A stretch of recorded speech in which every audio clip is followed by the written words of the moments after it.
Welcome everyone, my name is Chris Hendry.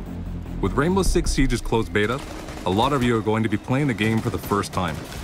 Here are 5 tips pinpointing key behaviors and strategies to use while playing. Knowing the position of your enemy or denying them access to yours should be one of your team's top priorities. At the start of the preparation phase, the attacker spawn is a drone. Your main priorities are to scout traps, enemy positions, and the objective location.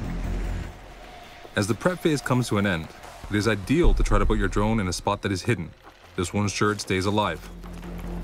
As long as your drone is alive, you can use it to help your team by tagging enemies.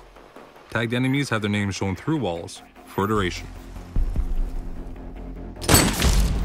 When playing as a defender, you have access to a number of security cameras. Use these cameras early in the round to identify where the enemies are coming from and communicate that information to your team. You have a compass at the bottom right-hand side of your screen that is useful to identify where the attackers have spawned and from where they are likely to breach. Also, each room has a name that is located under the compass to help players learn the map and better expose enemy locations. And remember, when not gathering intel, you should always try to take out the other team's observation devices. In Siege, destruction opens up many opportunities to create new navigation paths and line of sights. Understanding the map layout is just half the battle. You need to learn how to use destruction efficiently in each of them. Some walls and floors are partially destructible and will only allow for lines of sight. These offer you a new vantage point and allow you to throw flashbangs, grenades, and other gadgets. On the other hand, some walls and floors will be completely destructible, allowing you to navigate through. Learn where the floor traps are and which surfaces are fully destructible in each map. In-house, taking down a wall in the bathroom gives you visibility control on the main lobby area in the second floor hallway. Also, the kitchen's backdrop can be destroyed, giving visibility on either the back stairs or the kitchen while staying hidden.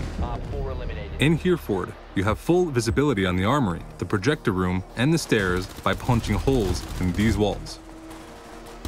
Lastly, in Consulate, you have access to one of the objective rooms in the basement if you breach the trapdoor inside the reception desk on the main floor. These are just a few examples. Navigate the map, play with destruction, and use it to your advantage.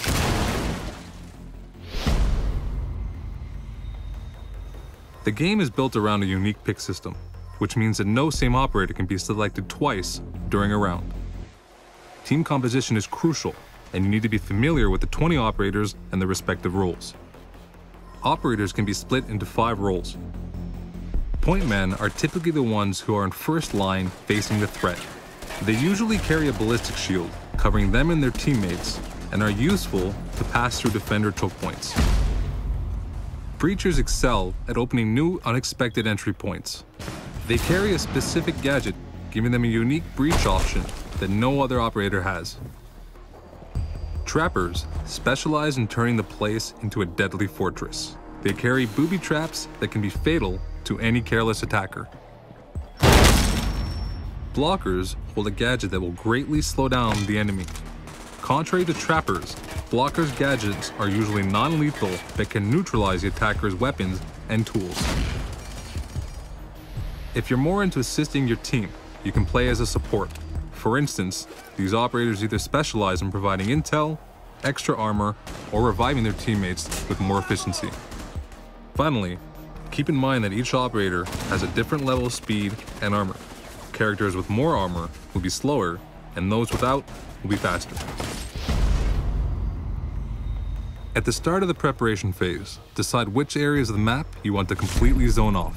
These sections should be heavily fortified with barricades, barbed wires, and well-placed traps. Attackers who take these paths will see their progress slowed and ultimately be exposed. Listen carefully, as you will hear enemies walk through barbed wire and break barricades to get to you, giving you some indication to their position. Completely barricading yourself in the objective room might be your first instinct when playing as a defender, but it's not always the optimal strategy. By doing so, your team gives the attackers full freedom to close in on you like fish in a barrel. Control the map flow by creating different layers of defense and position yourself smartly to cover key entrances. You want to force choke points so enemies become bottlenecked. Wooden barricades are unlimited, so don't hesitate to optimize your defense throughout the round. Remember, keep a path open in the objective room if you need to retreat quickly or need help from your team. The clock is the defender's best ally. The more time that passes, the more pressure the attacking team feels.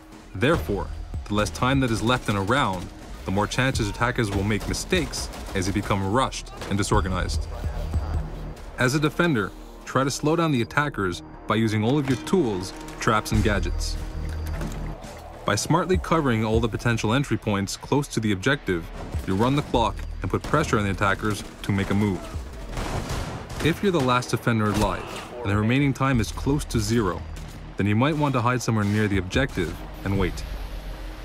Certain operators like Smoke can often delay the clock a great deal and win the round without even shooting a bullet. As an attacker, you want to create chaos, panic, and misdirection for the defenders. Observe where the defenders are positioned and create diversions by using grenades and breach charges to form a coordinated attack. During the confusion, try to close in on the objective. A great tool is Fuse's cluster mine that punches a small hole in a wall and unloads 4 grenades in one single room. This will force the defenders to get out of the way and leave them exposed. Thank you for watching our tip video, and I'll see you in the closed beta.